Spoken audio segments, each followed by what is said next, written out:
Salve, camaradas, tudo bem? O tema do vídeo de hoje do canal é: começou uma reação ao programa neoliberal de Fernando Haddad.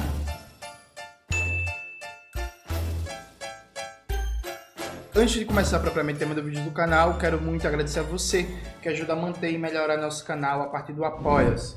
Seu apoio é fundamental para a gente continuar o nosso trabalho. Se preferir o Pix, está aparecendo aqui como QR Code na tela do vídeo. Lembrando que a gente tem uma lista de transmissão com todo o conteúdo que a gente produz e recomenda. A lista de transmissão do Zap Zap está aparecendo aqui o QR Code na tela do vídeo e o link está na descrição do vídeo.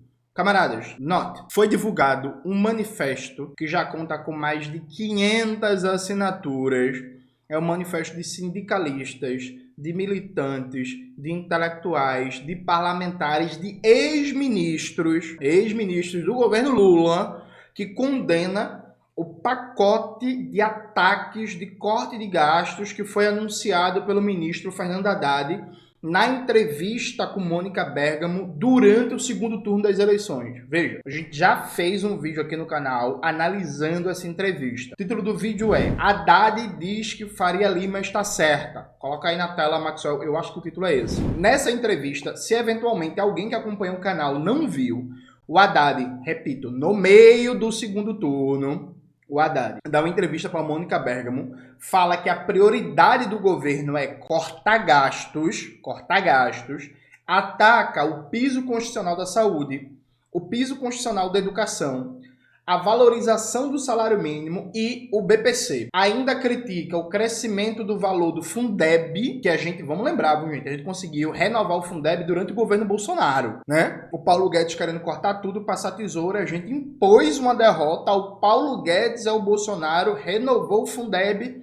e aumentou o valor do Fundeb. Então a Haddad também critica o crescimento do valor do Fundeb e do Bolsa Família. E aí, veja, há um negacionismo no campo das esquerdas. Muita gente se negando a analisar que o ministro da Economia, o ministro da Fazenda do Brasil, no meio do segundo turno, anunciou que a prioridade era cortar gastos. Anunciou que a prioridade era passar a tesoura em investimentos sociais. Veja, não é cortar gastos no plano safra, que é mais de 400 bilhões. Não é cortar gastos na desoneração para o grande capital, que é mais de 500 bilhões. Não é cortar gastos para os rentistas. Não. Cortar gasto, previdência, BPC, seguro-desemprego, FGTS, abono salarial, saúde, educação, funcionalismo público e por aí vai. Teve até um episódio essa semana muito curioso que não dá para saber agora se é verdade ou se é jogo de cena, mas o ministro do Trabalho, Luiz Marinho,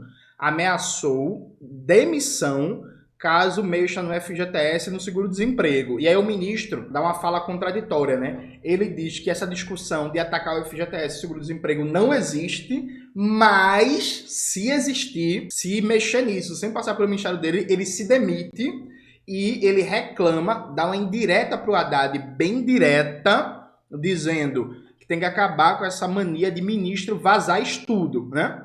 Então, assim, o ministro está mentindo, a discussão existe. Tanto existe que ele ameaçou de demissão. Aí a gente não sabe se ele está fazendo jogo de cena para limpar o nome dele em caso do ataque ou se ele realmente está lutando contra o ataque ao FGTS e ao seguro-desemprego. Bota aí na tela, Maxwell, a matéria. Alguém pensa assim, Jones, mas é a matéria da Folha de São Paulo. Gente, é a declaração do ministro. É uma aspas, declaração dele na entrevista que ele deu. Percebe? Entrevista que ele deu. Então, isso está rolando. E aí, frente à declaração de guerra ao povo trabalhador, começou a ter uma reação finalmente. Houve uma organização muito importante de figuras para trazer o debate. Eu vi algumas páginas de meme de esquerda, marxista e tal, tirando onda, lançou um manifesto. Camaradas, veja, com todo respeito, presta atenção. Isso aqui não é baixo-assinado, não é não sei o que, não. Isso aqui é um instrumento de pressão e de circulação da informação, porque veja, a gente só consegue lutar contra um pacote de ataques quando o máximo número de pessoas sabe desses ataques que estão sendo planejados e que vão chegar, percebe? A mídia burguesa faz uma cobertura da política econômica neoliberal tocada pelo Fernando Haddad e a mídia progressista também. Bota aí, Maxwell, na tela a capa de um programa do Brasil 247 que elogia o ajuste e diz que o ajuste é necessário. Bota aí na tela. Veja. Então, a gente tem uma barreira midiática para quebrar. Não é fácil, a maioria da população não faz ideia, por exemplo, neste momento que o piso constitucional da saúde e da educação está para ser atacado. A gente tem que explicar o que é o piso e a gente tem que explicar o ataque, e explicar por que o piso constitucional da saúde e da educação é incompatível com o novo teto de gastos. É por isso que desde o ano passado eu venho falando sobre isso no meu canal. Então, o manifesto é uma forma de pressão, uma forma de circular a informação, é uma forma de aglutinar sindicalistas, comunicadores e comunicadoras, intelectuais, parlamentares. Veja, o ex-ministro da Saúde do governo Lula, José Gomes Temporão, assinou o manifesto contra a política econômica defendida pelo Fernando Haddad e pela Simone Tebet. O José Gomes Temporão foi ministro da Saúde do governo Lula, filiado ao PSB, sabe? Assinou o manifesto. O José Gomes Temporão, o quê? Web comunista, esquerdista, esquerdinha radical da internet, descolada da conjuntura, pelo amor de Deus, né, gente? Sabe? O Roberto Amaral, que foi ministro da Ciência e Tecnologia, e se não me falha a memória, ex-presidente nacional do PSB, também assinou o manifesto. O Roberto Amaral é o quê? Web comunista, descolada da realidade? Vamos se respeitar. 2 ex-ministros do governo Lula de pastas importantes, Ministério da Saúde, Ministério da Ciência e Tecnologia, assinaram o manifesto contra a política econômica antipopular e neoliberal que o Fernando Haddad está defendendo para ampliar os cortes. Então, assim, vamos abrir aqui para vocês verem. Ó, esse aqui é o site do manifesto. Manifesto Pacote Antipovo. Já estamos chegando a 6.000 assinaturas. Aqui, ó. Já a gente está chegando a 6.000. Mais de 5.000 pessoas assinaram.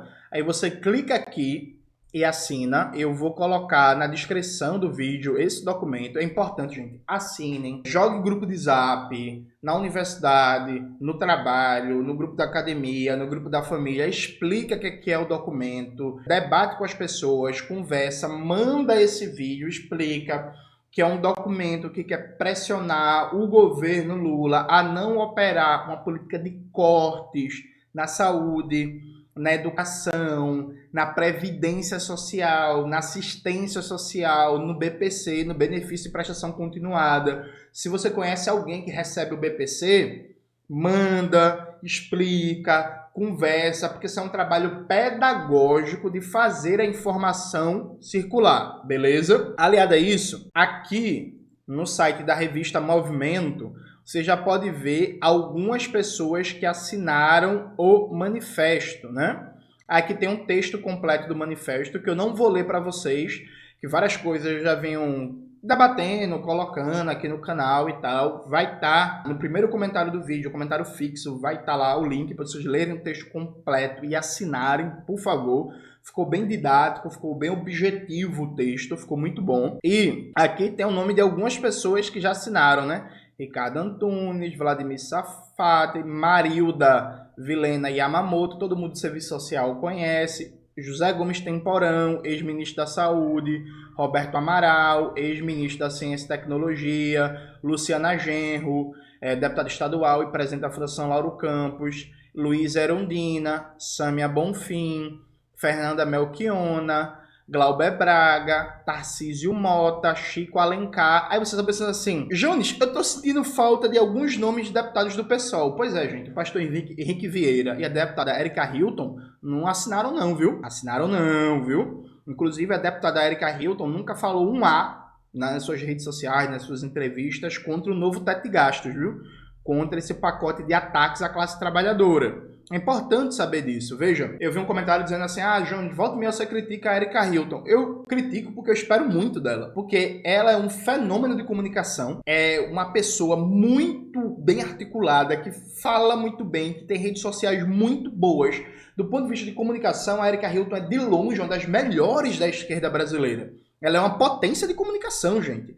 E aí, porra, se a Erika é uma potência de comunicação, bora, Erika, ajudar a classe trabalhadora, ajudar o povo pobre a não atacar a saúde, não atacar a educação, não atacar BPC, não atacar FGTS, não atacar seguro-desemprego, não atacar seguro-defeso, não atacar bônus salarial, sabe? Tipo assim, porque é o povo trabalhador que vai pagar a conta do ajuste fiscal? Não, pô, tá errado, percebe? Então, assim, eu falo o nome de Erika porque justamente eu espero dela. Quem não espera nada, gente, eu não fico aqui...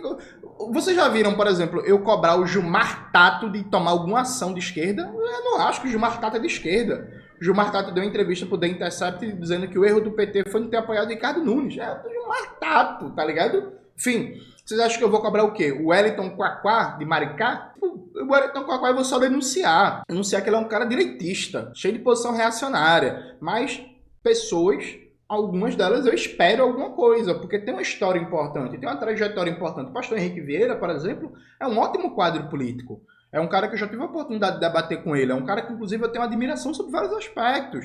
A Erika Hilton é um excelente quadro político. Do ponto de vista comunicativo, sinceramente, dessa nova geração, porque a Erika é muito jovem, né? Dessa nova geração, de longe, pra mim, a Erika é uma das pessoas que melhor se comunica, que mais fala melhor na nova geração. E aí, porra, a gente espera, né? Muita coisa da Erika, a gente espera muita coisa do pastor Henrique Vieira. É por isso que a gente cobra. A gente só cobra de quem a gente espera alguma coisa. De quem a gente não espera nada, a gente não cobra. A gente faz crítica e a gente faz denúncia, né? Então, do Haddad, eu só faço crítica e denúncia. Eu não espero nada do Haddad. Pô, eu espero muita coisa da Erika e do pastor Henrique Vieira. Entende?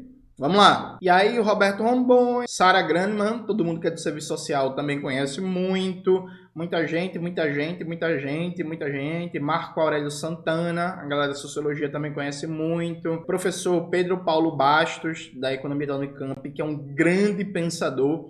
Eu estou sempre recomendando aqui o texto dele. Não existe alternativa, está no site A Terra é Redonda, que para mim é um dos melhores diagnósticos sobre o novo teto de gastos.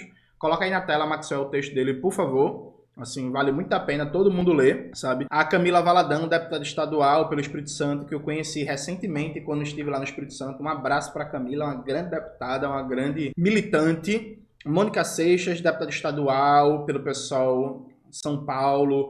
Luana Alves, Vivi Reis, deputada, vereadora por Belém. Alice Carvalho, vereadora.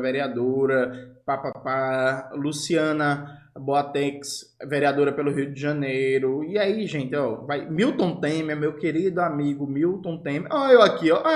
Jones Manuel, militante do PCBR, professor, Chavuz da USP, professor e comunicador popular. Enfim, gente, uma porrada de gente assinou. E aqui continua, ó. Tá? Continua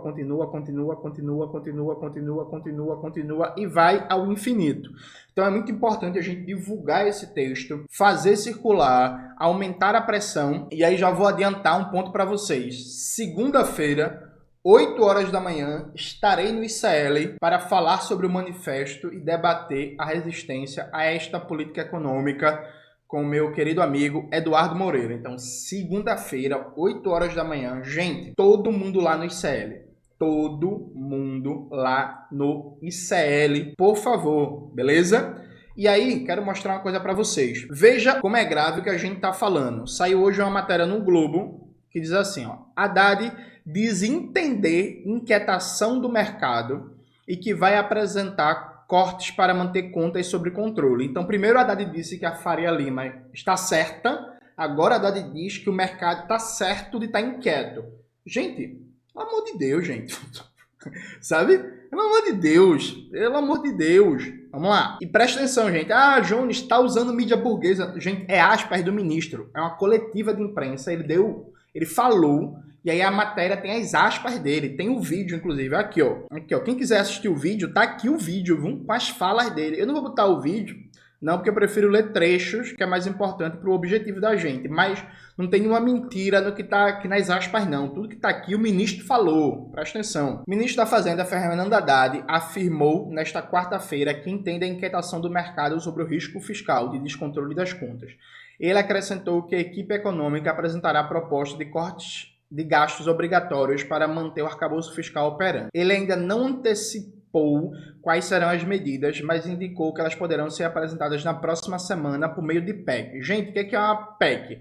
É uma proposta de emenda à Constituição. Então, repare, deixa eu abrir a tela. O ministro anunciou hoje, dia 31/10, que pretende mudar a Constituição brasileira para retirar direitos. Vocês entenderam?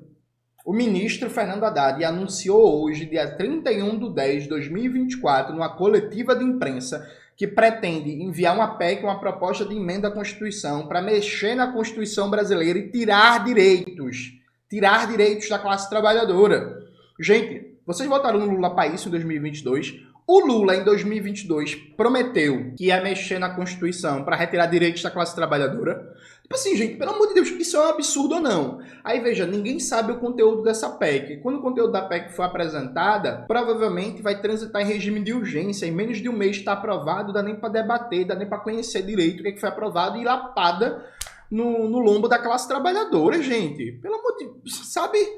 Aí o errado sou eu que critico, o cara quer mudar a Constituição para retirar direitos. E é para o quê? Para eu ficar calado, Sabe?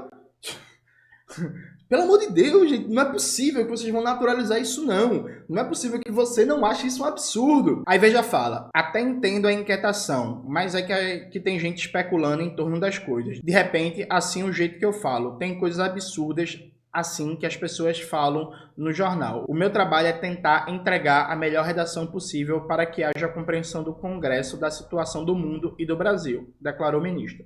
O mercado tem operado tenso nesse início de semana, com alta do dólar, queda da bolsa e pressão sobre os juros futuros. Isso em razão da demora da equipe em apresentar a proposta prometida de corte de gastos. Nessa terça-feira, a equipe se reuniu por horas com o presidente Lula para iniciar debates mais profundos sobre corte de gastos. Veja, já rolou uma reunião nessa terça-feira agora, gente, para debater corte de gastos, gente. Então já está em operação cortar os gastos.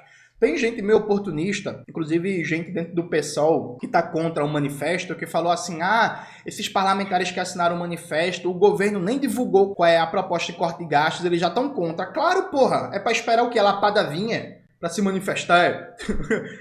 Tipo, não, assim, gente, deixa eu até abrir a tela. Imagina que você fala assim, vamos imaginar, situação hipotética, você foi preso.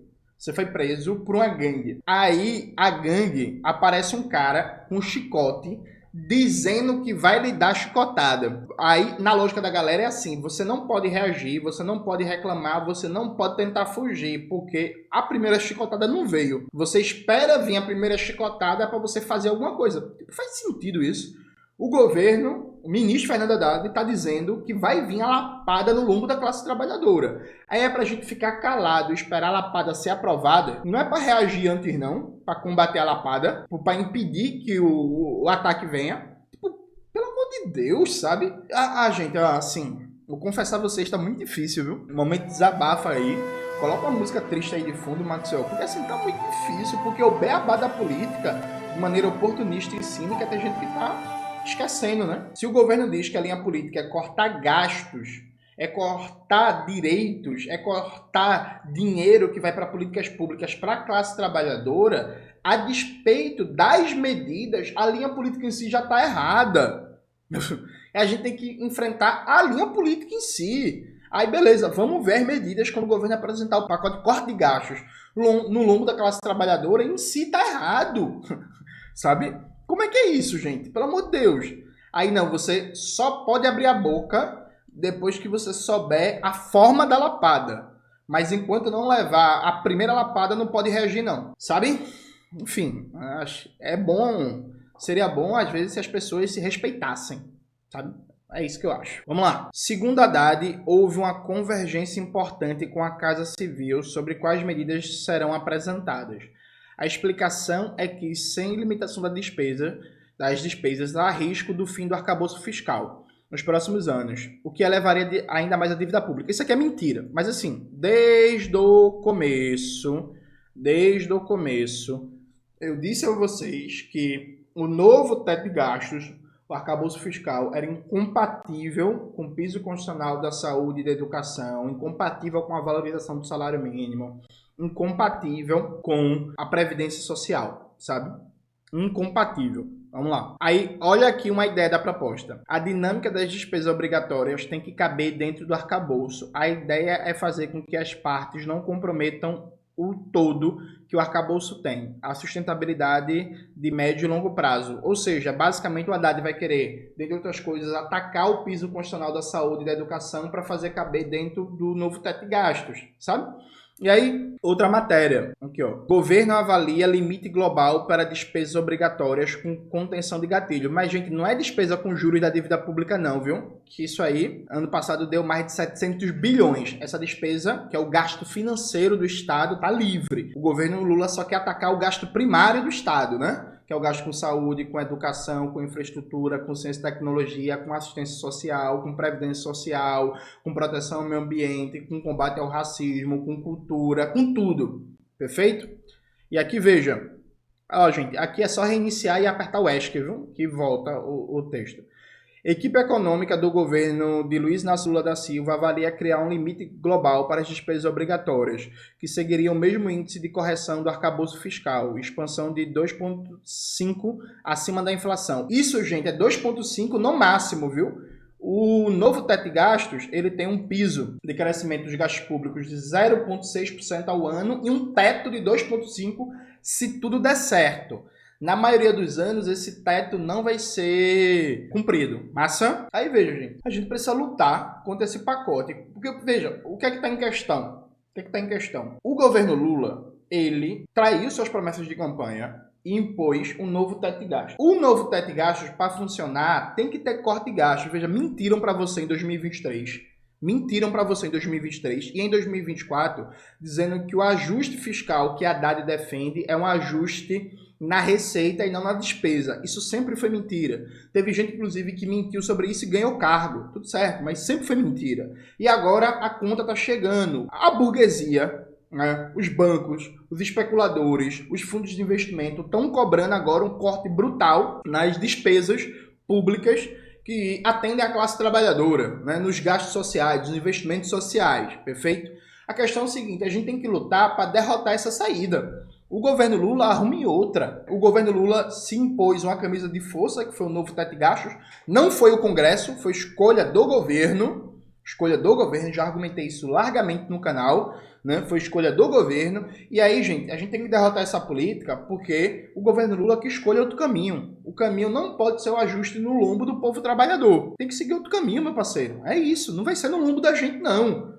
E aí, que outro caminho vai ser? Vamos debater e tal. A gente tem ideia, a gente tem proposta. Mas a prioridade é derrotar essa proposta neoliberal, antipopular, antidemocrática, antinacional de ajuste fiscal no lombo do povo trabalhador, atacando saúde, atacando educação, atacando BPC, atacando FGTS, atacando seguro-desemprego, atacando abono salarial, atacando tudo que é direito da classe trabalhadora, inclusive mexendo na Constituição para tirar direitos. E aí, gente, eu caminho para concluir esse vídeo dizendo o seguinte, eu fico abismado. Me mandaram um vídeo do Carlito Neto. O nome do vídeo é Mídia e Mercado com Medo da Força de Lula. E aí, nesse vídeo, o Carlito Neto solta as indiretas para mim. Não fala meu nome, mas solta várias indiretas para mim. Tanto é assim que mais de 20 pessoas me mandaram esse vídeo no Instagram. Aí o Carlito vai dizer, Johnny, não foi indireta para você. Então, Carlito, tem que melhorar melhor essa forma de apresentar as ideias, porque uma porrada de gente entendeu que isso foi para mim e me mandaram. Aí nesse vídeo, o Carlito ele começa com uma falsidade dizendo assim, tem muita gente criticando aí o resultado das esquerdas nas eleições, dizendo que se o Guilherme Boulos tivesse colocado uma camisa de Che Guevara, tivesse sido um super radical, ele tinha ganhado as eleições. Veja, meu vídeo eu não falei isso, né? Meu vídeo eu não falei isso. No meu vídeo, inclusive, eu nem disse que existia uma fórmula clara para o Guilherme Boulos ganhar. O que eu disse foi que dava para ter feito uma campanha em que a derrota eleitoral não virasse uma derrota política. Foi isso que aconteceu. E no meu vídeo, eu também argumentei que o Guilherme Boulos adotou receitas que são sabidamente desastrosas. Porque a gente tem várias provas empíricas que fazer um giro à direita não garante captar votos à direita ou votos ditos ao centro. E eu argumentei isso longamente, tanto no meu vídeo sobre a campanha do Guilherme Boulos, bota aí na tela, Maxwell, tanto no meu vídeo Lula, Freixo, Boulos e ilusão de tática eleitoral. Bota aí na tela, Maxwell. Veja, eu argumentei com números, de maneira consistente, mostrando que é falso, na história eleitoral brasileira, nos últimos 25 anos, que moderar o discurso ou fazer um giro à direita garante mais votos ao centro e votos à direita, né, para um candidato que está disputando uma eleição majoritária e já é conhecido. Né? E aí, gente, vamos refutar os argumentos. Aí, dizer que isso é falso significa que tem um caminho alternativo que é claríssimo, que é muito fácil de fazer? Não, mas assim, a gente já sabe o que não fazer. Assim como Eu divulguei, por exemplo, um balanço que o Pedro Maren escreveu sobre a campanha do Guilherme Boulos. No balanço do Pedro Maren, o Pedro Maren ele fala, demonstra isso de maneira muito claramente, de maneira muito cabal, e aí, gente, vamos refutar os argumentos, não fazer caricatura, que a propaganda digital do Guilherme Boulos foi direcionada para uma juventude de classe média. Inclusive com o Guilherme Boulos, por exemplo, patrocinando postagens falando de Taylor Swift, de pulseirinha da amizade e por aí vai. Isso é para uma juventude de classe média, gente. Isso não deu certo. Isso não deu certo. Esse é o tipo de propaganda que não pega, por exemplo, a juventude periférica que está vivendo no veneno, na precariedade, sem perspectiva de vida. Veja, isso é verdade ou é mentira? Sabe, Carlito? Pelo amor de Deus, vamos fazer um debatezinho sério. Ninguém falou que o Boulos tinha que usar a camisa de Che Guevara. Ninguém falou que o Boulos tinha que sair falando de revolução socialista. Inclusive, quem assistiu o meu vídeo viu que boa parte do vídeo eu fiz um contraste entre a boa campanha do Boulos em 2020, em termos de mobilização, em termos de propaganda digital, em termos de discurso, com a campanha do Boulos agora. O Boulos em 2020 usou a camisa de Che Guevara, ficou falando de socialismo, de revolução? Não, gente. Eu vi, por exemplo, o vídeo do Humberto também. O Humberto também não falou isso, sabe? Então, assim, quem foi o comunicador de esquerda? Quem foi o comunicador marxista que falou que o Boulos tinha que vestir camisa de Che Guevara? Sabe, peraí, gente, vamos se respeitar. Aí o Carlito mente, dizendo que a desigualdade está diminuindo. Isso é mentira, Carlito. O que diminuiu foi a miséria, muito bom. Inclusive, em 2023, não tinha ainda novo teto de gastos. Na PEC de transição foi liberado 140 bilhões a mais para gastar, muito bom. A miséria está diminuindo, ótimo. A fome deu uma reduzida. Os dados que foram divulgados esse ano são dados do ano passado, né? A gente tem que ver ano que vem como é que ficaram os dados de 2024. Perfeito, muito bom. Dito isso, a desigualdade não está reduzindo e o Carlito veio dizer, não, porque o Brasil está próximo do pleno emprego. Isso é mentira. A metodologia de cálculo que o IBGE adota até hoje não é fraude do IBGE. O governo Temer mudou a metodologia de cálculo e está seguida até hoje, que é considerar a gente na informalidade como empregada. Então, assim, o Brasil tem mais de 130 milhões de trabalhadores e trabalhadoras em idade economicamente ativa. Só 45 milhões têm carteira assinada. A conta não fecha, gente. São mais de 130 milhões de trabalhadores e trabalhadoras e só 45 milhões têm carteira assinada. E o resto? O resto é subemprego, é Uber, é bico, é camelô, é MEI, é PJ, é uma trabalho doideira, intermitente, que aparece de vez em quando e por aí vai. O IBGE coloca como empregado, sabe? Aí o Carlito ainda teve a pachorra de, por exemplo, de falar tem gente que dá fórmula mágica para resultado eleitoral, mas foi candidato e não ganhou as eleições. Veja, só quem foi candidato, até onde eu sei, foi eu e Humberto. Né? Eu não posso falar pelo resultado eleitoral de Humberto. Pelo que eu vi de longe, eu não achei um mau resultado eleitoral, não. Mas assim, né? Eu participei da eleição mais disputada da história de Pernambuco. Veja, a eleição de 2022 para governo do estado foi a eleição mais disputada da história de Pernambuco, em termos de candidaturas competitivas, em termos de proximidade das candidaturas. Nesta eleição, disputando pelo PCB, que não tinha fundo eleitoral, não tinha fundo partidário, zero reais. Eu tive 50 mil reais só para fazer campanha e foi tudo doação. Nesta eleição, não fui para debates de TV, fui excluído de todos, e a gente não tinha dinheiro para viajar todas as cidades de Pernambuco. Então, na prática, eu só fui para 1/3 das cidades de Pernambuco fazer campanha, percebe?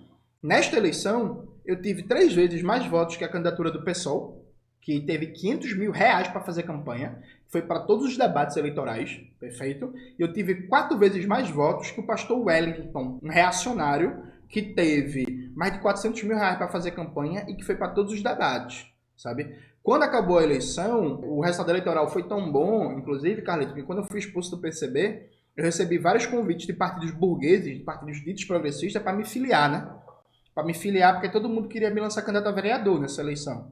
Então eu recebi convite de 3 partidos diferentes para eu sair candidato a vereador por eles nessa eleição, na expectativa de que eu seria eleito vereador, porque eu tive 14 mil votos em Recife, em 2022. Sabe? O Carlito foi candidato a vereador agora pelo Rede, que é um partido que tem dinheiro, que tem alguma estrutura pequena, mas tem, né, dentro de uma coalizão ali, lulista, apoiado pelo espectro do petismo e tal. O Carlito teve menos de 500 votos. Sabe, Carlito? Aí tu tá falando de mim.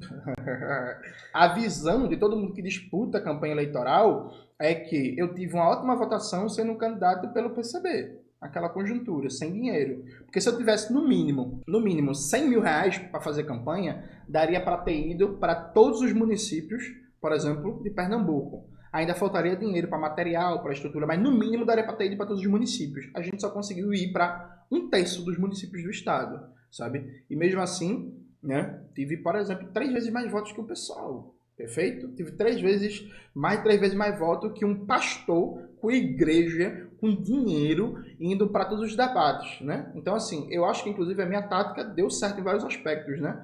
Porque aqui em Recife, ou em Pernambuco, tinha 2 candidaturas abertamente de extrema-direita. O Miguel Coelho também é de extrema-direita, mas ele faz um discurso um pouquinho mais palatável, né? Mas tinha o Anderson Ferreira, candidato do PL, do Jair Bolsonaro, e o pastor Wellington, né? A gente conseguiu, por exemplo, ter mais votos que o pastor Wellington. Então vamos lá. O que aconteceu em vários estados e o que aconteceu agora em várias cidades, que é toda candidatura reacionária ter sempre mais votos que a esquerda radical. Se não me falha a memória, isso só não aconteceu em Belém. Em Belém, a candidata da UP teve mais votos que o candidato reacionário, né?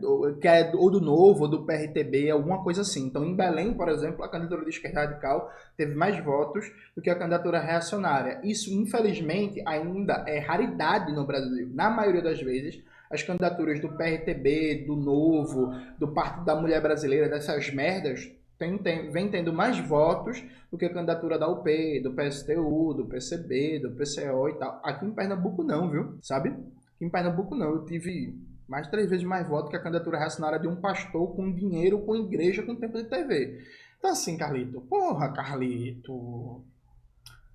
Carlito, sabe? Não dá. E aí, Carlito, você passa, Carlito, 11 minutos falando, divagando, inventando um bocado de história, citando dado errado, falso e tal, e você não comenta da entrevista do Fernando Haddad. Ô, Carlito Neto, meu querido companheiro aqui do Nordeste, de região do Brasil, eu desafio você, pelo amor de Jesus Cristo, a você analisar a entrevista do Haddad na Folha de São Paulo. Carlito, você concorda com atacar o piso constitucional da saúde e da educação? Você concorda com atacar o BPC? Você concorda com atacar a Previdência Social? Você concorda com atacar o FGTS, o seguro-desemprego, a valorização do salário mínimo? Sabe? Carlito, você concorda com o BNDES estar financiando a privatização de escola, de hospital, de parque, de presídio, de pracinha? Tipo assim, gente, vamos fazer um debate sério. Maxwell, coloca na tela e deixa aí, por favor. Eu vou colocar na descrição do vídeo a matéria também, para vocês lerem. Vou colocar no primeiro comentário. Gente, sabe a privatização de escolas que o Tarcísio está querendo fazer? É com dinheiro do BNDES. É isso mesmo, gente. É com dinheiro do BNDES. Política do governo Lula dá suporte financeiro para estados e municípios privatizarem escolas. Aí, gente, Carlito, tu concorda ou não com isso? Sabe? Pelo amor de Deus, bora fazer um debate sério, pô, bora se respeitar. Sabe? Então faça isso não, Carlito. Ficou feio, viu? Faça isso não, na moral, eu acho que você é um cara muito qualificado, muito bom pra estar soltando indiretinha, tá mentindo, tá falseando dados e tá ignorando um fato fundamental. Durante o segundo turno, o ministro da Economia do Brasil deu uma entrevista e declarou uma guerra à classe trabalhadora e à população pobre, dizendo que a prioridade do governo Lula nesse final de ano, em 2025, é cortar gastos sociais, é cortar direitos da classe trabalhadora, inclusive mexendo na Constituição. Qual é sua posição? Você vai apoiar isso ou você vai defender os direitos da classe trabalhadora? Você é de esquerda ou você é lulista? Vamos lá. Vai chegar cada vez mais um momento que a gente vai ter que decidir isso. Se é de esquerda ou se é lulista. É isso, gente. Espero que tenham gostado do vídeo de hoje do canal. Não se esqueça de se inscrever no canal, ativar o sininho, curtir esse vídeo, compartilhar, tudo isso que vocês já sabem. Um beijo e até a próxima.